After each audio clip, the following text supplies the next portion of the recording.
घोषित झाली त्याच्यामध्ये प्रफुल्ल पटेल आणि तटकरेंचं नाव वगळण्यात आलंय। त्यावरून आता रोहित पवार असं म्हणतायत की हे दोघं आणि इतर 22 आमदार हे आता काही पुढची निवडणूक जी आहे ते भाजपकडून लढतील। असे 40 आणि राष्ट्रवादीचे भाजपकडून लढणार।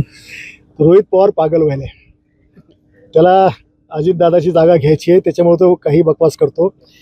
सुनेत्राताई पवारांनी तटकरेंचं किंवा आपले काय नाव प्रफुल्ल पटेलांचं तर त्यांच्या पक्षाचं काही नियोजन असेल, यापेक्षाही मोठी जबाबदारी त्यांच्याकडे देण्याचे त्यांचे काही विषय असेल, त्याच्यामुळे त्यांच्या पक्षाच्या मध्ये तोंड खुपसाचा अधिकार मला नाही किंवा रोहितला पण नाही आहे। याने याचा डुबता पक्ष सांभाळला पाहिजे। इनमिन 10 आमदार आहेत आणि 5-7 खासदार आहेत, ते सांभाळा। आमचे 50 आमदार 70 आमदार काय ते आमचे नेते आम्हाला सांभाळायला सक्षम आहेत। हे सगळे आव्हान करत आहे पंतप्रधान मुख्यमंत्री, पण ते जितेंद्र आव्हाड हे घोड्यावर ते जाऊन ते एक प्रकारची थट्टा करत नाही का?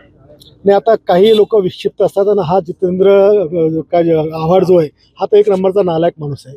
म्हणजे त्याला देश समजत नाही, त्याला देशावरचं संकट समजत नाही। अख्खं जग पाहून राहिलं की मागच्या महिन्याभरात गॅस आपले संपला, आपलं डिझेल संपलं, आपलं पेट्रोल संपलं, हे येते कुठून आपल्याला? आणि आपल्याला जर हे सेव्ह करायचं असेल, ज्याच्यामध्ये देशभक्ती असेल तोच हे करणार आहे। आपलं राष्ट्र वाचवायचं असेल, राष्ट्राचं संकट वाचवायचं असेल तर ह्या गोष्टी आपल्याला करावं लागणार आहे।